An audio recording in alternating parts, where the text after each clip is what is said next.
trade and commerce in this region of space. In areas of space where there is a large concentration of advanced nations, one will usually find a great deal of trade going on. This trade would be carried on through established trade routes that are marked in space and are delineated by coordinates with other known planets and systems.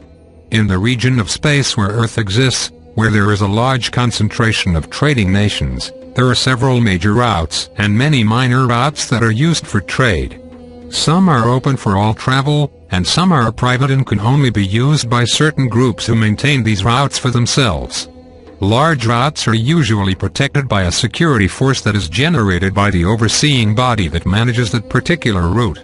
Sometimes routes are maintained by one nation and sometimes by a whole assembly of nations.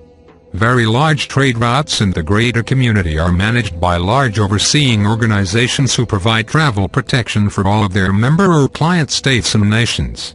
Trade is essential for advanced societies.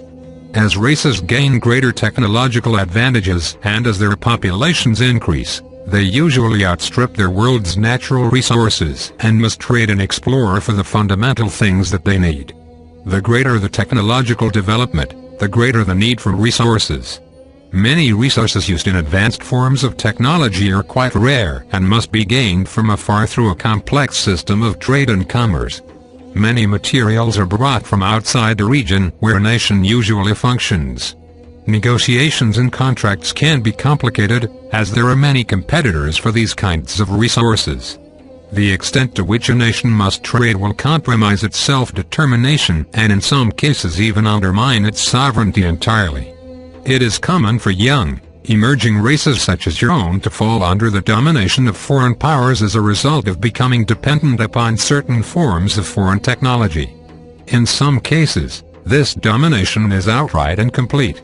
Yet often this domination is exercised in such a way that the native peoples of a world will continue to think they are self-determined and sovereign when, in fact, their race has become entirely dependent on foreign powers for the essential things that they have come to rely upon. Within free nations in the universe, and particularly in large inhabited areas such as the region in which your world exists, great effort is made to sustain self-sufficiency or to participate with one or two other free nations to create a network of support. Here trade is carried on within this network almost exclusively. This is done to preserve a free nation's self-determination and sovereignty and to limit access to other powers who would seek to gain trade and influence within that nation. Privacy is very important in the greater community, and the degree to which one must trade will determine how much privacy one can enjoy and expect. If you have great wealth, either by living in a world with great biological diversity or by possessing resources that are desired or needed by others, then it becomes extremely difficult to maintain privacy and to limit the influences which will be exerted upon you continuously by other nations. In the region of space where your world exists, conquest is not allowed. It is strictly forbidden, and this rule is maintained in order to assure order and stability within this neighborhood of life. If one race seeks to gain advantage in another inhabited world, it must do so in such a way that it appears that its presence is welcome in that world and that a mutual agreement has been established. This is very important to understand in your world, where intervening forces are already here attempting to establish influence. Should it appear to outside observers that their presence is at least tolerated, if not welcomed, then there will be no effort on the part of other nations to restrain their presence here. But should humanity exercise its authority and proclaim that it does not seek intervention and does not welcome those races who are present in the world today, then those forces must withdraw or face considerable difficulties from their competitors and from other nations in the region. Conquest leads to instability and insecurity. It demonstrates aggression, and aggression in an established region such as this is not tolerated at all. Within the realm of trade and commerce, there's the established legal trade dealing with resources, technology or information that participating nations are known to have. If this trade is carried on in areas where there is a small network of participating nations, then what they establish to be legal or beneficial is up to them. Yet in large trade routes where many nations, even hundreds of nations, trade, the rules are established as to what is appropriate and what is not. However, in all cases, illegal trade is also carried on, and great effort is made to conceal this trade. Sometimes it is smuggled within established trade routes, and, as is often the case, secondary routes, where no official protection or security are provided, are used to transport goods that are technically illegal within a certain region or district. While stability and security are maintained as the basic focal point in this region of space, nations still seek advantage over one another. The desire for wealth is universal.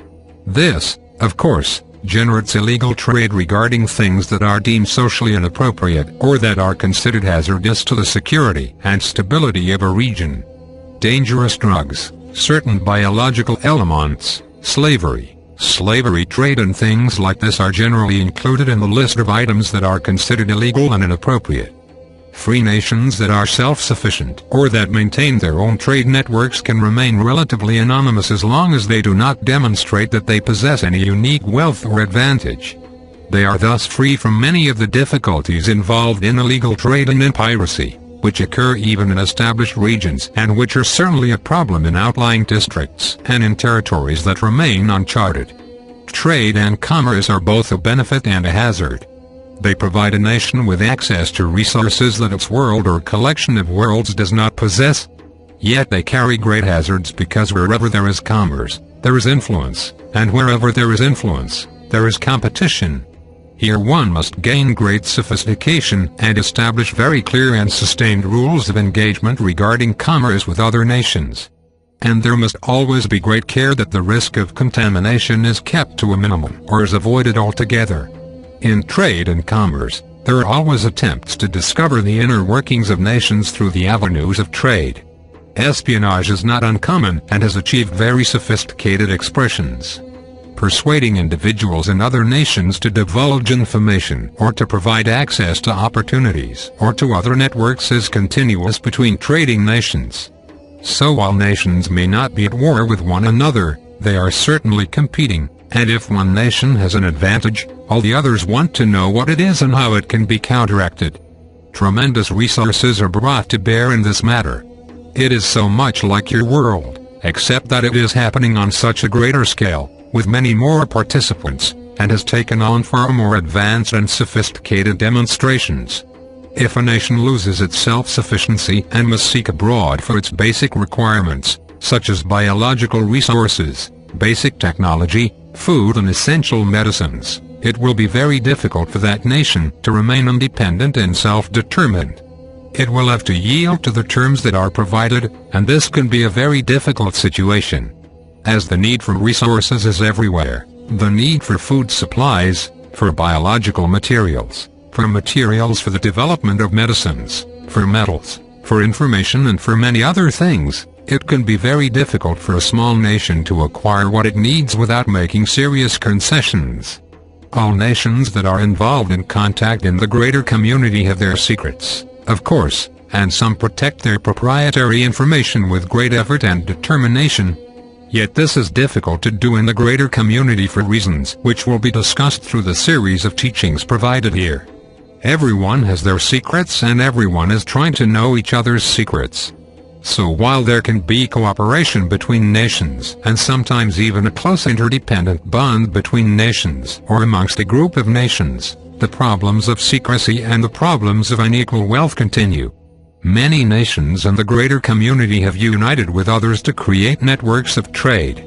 But even within these networks there are problems of trust, problems regarding espionage, and certainly problems in dealing with the influence of outside forces. It is most often the case that the larger the network, the more difficult it will be for individual participating nations to keep their secrets and proprietary information. Small nations that have minimal contact with the greater community fare much better. Stability and security between nations require maintaining a continuous access to resources and a careful guarding of any information, technology or unique resources that one world or a group of worlds may possess. Those who have wealth here have a great disadvantage. If they possess resources that are greatly needed by other nations, it will be very difficult for them to protect these resources and to maintain their privacy. Their wealth will be noted, information will be shared and many will be seeking to gain advantage or influence there. In all, it is a very complex situation.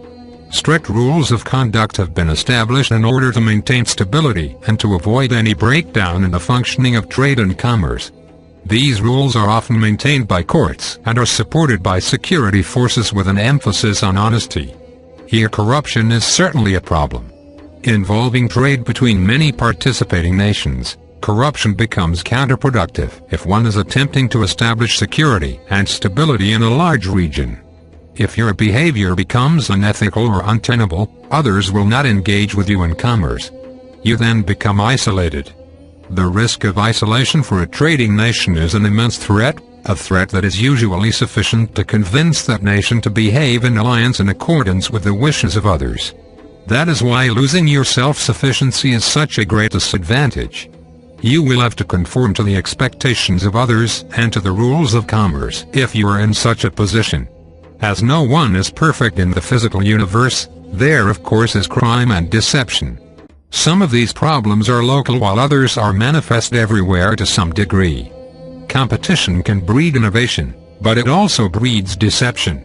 And deception is carried out to a great degree within the boundaries and the rules that are established between trading nations.